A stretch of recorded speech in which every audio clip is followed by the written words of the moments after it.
जय माता दी।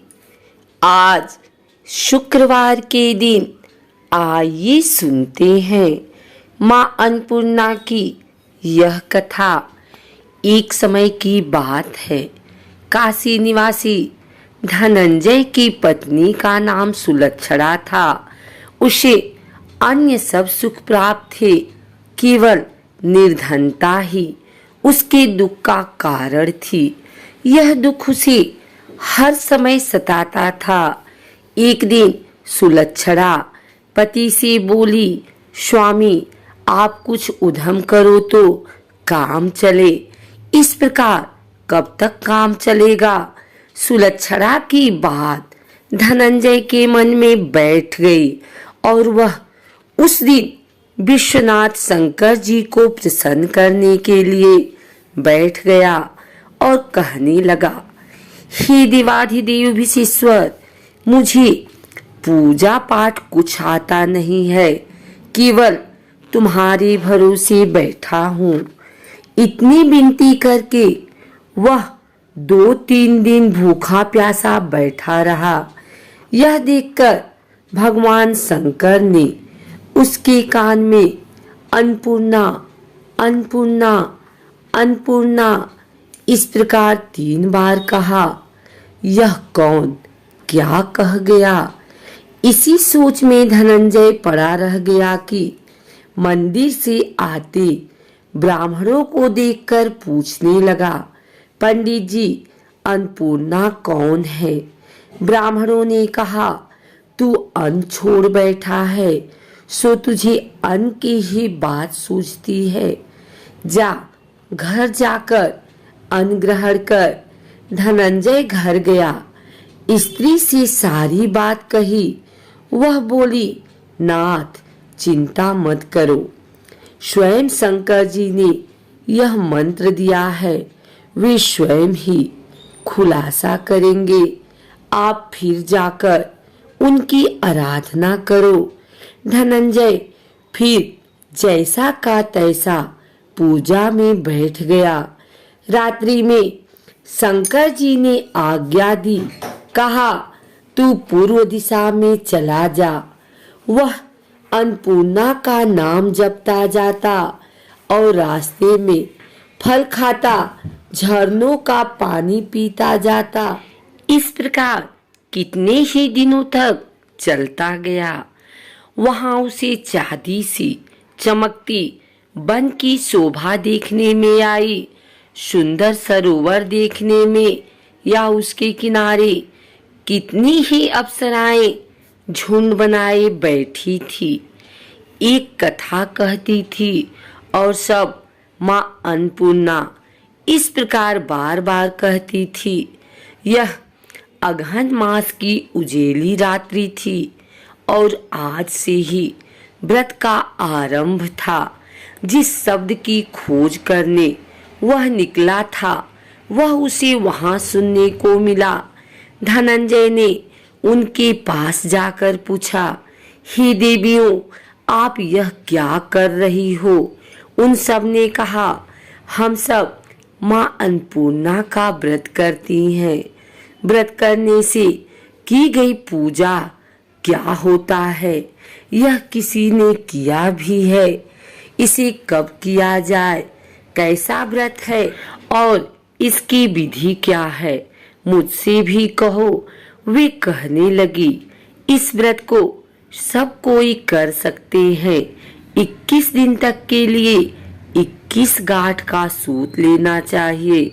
21 दिन यदि न बने तो 1 दिन उपवास करें। यह भी न बने तो केवल कथा सुनकर प्रसाद ले। निराहार रहकर कथा कहें। कथा सुनने वाला कोई न मिले तो पीपल के पत्तों को रख, सुपारी या घृत कुमारी वृक्ष को सामने कर, दीपक को साक्षी कर, सूर्य, गाय, तुलसी या महादेव को बिना कथा सुनाए मुख में दाना न डालें। यदि भूल से कुछ पड़ जाए तो 1 दिवस फिर उपवास करें। व्रत के दिन क्रोध न करें और झूठ न बोले। धनंजय बोला, इस व्रत के करने से क्या होगा? वे कहने लगी, इसके करने से अंधों को नेत्र मिले, लूलों को हाथ मिले, निर्धन के घर धन आए, बाझी को संतान मिले, मूर्ख को विद्या आए। जो जिस कामना से व्रत करे माँ उसकी इच्छा पूरी करती है। वह कहने लगा, बहनों, मेरे भी धन नहीं है, विद्या नहीं है, कुछ भी तो नहीं है। मैं तो दुखिया ब्राह्मण हूँ। मुझे इस व्रत का सूत दोगी? हाँ भाई, तेरा कल्याण हो, तुझे देंगी। ले, इस व्रत का मंगल सूत्र ले। धनंजय ने व्रत किया। व्रत पूरा हुआ। तभी सरोवर में से 21 खंड की सुवर्ण सीढ़ी हीरा मोती जड़ी हुई प्रकट हुई। धनंजय जय अन्नपूर्णा अन्नपूर्णा कहता जाता था। इस प्रकार कितनी ही सीढ़ियां उतर गया तो क्या देखता है कि करोड़ों सूर्य से प्रकाशमान अन्नपूर्णा का मंदिर है। उनके सामने सुवर्ण सिंहासन पर माता अन्नपूर्णा विराजमान है। सामने भिक्षा हेतु शंकर भगवान खड़े हैं। दिवंगनाएं चवर डुलाती हैं। कितनी ही हथियार बांधे पहरा देती हैं। धनंजय दौड़कर जगदम्बा के चरणों में गिर गया। देवी उसके मन का क्लेश जान गई। धनंजय कहने लगा, माता, आप तो अंतर्यामिनी हो, आपको अपनी दशा क्या बताऊं? माता बोली, मेरा व्रत किया है, जा, संसार तेरा सत्कार करेगा। माता ने धनंजय की जिह्वा पर बीज मंत्र लिख दिया। अब तो उसके रोम रोम में विद्या प्रकट हो गई। इतने में क्या देखता है कि वह काशी विश्वनाथ के मंदिर में खड़ा है। माँ का वरदान ले धनंजय घर आया। सुलक्षणा से सब बात कही। माताजी की कृपा से उसके घर में संपत्ति उमड़ने लगी। छोटा सा घर बहुत बड़ा गिना जाने लगा। जैसे शहद के छत्ते में मक्खियां जमा होती हैं, उसी प्रकार अनेक सगे संबंधी आकर उसकी बड़ाई करने लगे। कहने लगे, इतना धन और इतना बड़ा घर, सुंदर संतान नहीं तो इस कमाई को कौन भोग करेगा?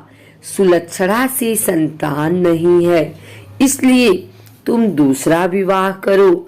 अनिच्छा होते हुए भी धनंजय को दूसरा विवाह करना पड़ा और सती सुलक्षणा को सौत का दुख उठाना पड़ा।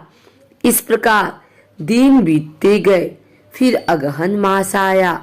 नई बंधन से बंधे पति से सुलक्षणा ने कहलाया कि हम व्रत के प्रभाव से सुखी हुए हैं, इस कारण यह व्रत छोड़ना नहीं चाहिए। यह माताजी का प्रताप है जो हम इतने संपन्न और सुखी हैं। सुलक्षणा की बात सुन धनंजय उसके यहाँ आया और व्रत में बैठ गया। नई बहू को इस व्रत की खबर नहीं थी। वह धनंजय के आने की राह देख रही थी।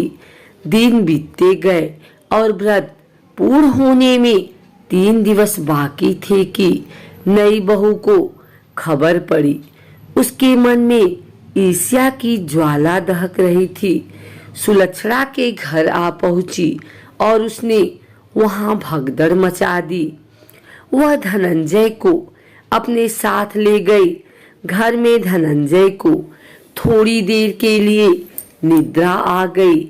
इसी समय नई बहू ने उसका व्रत का सूत तोड़कर आग में फेंक दिया।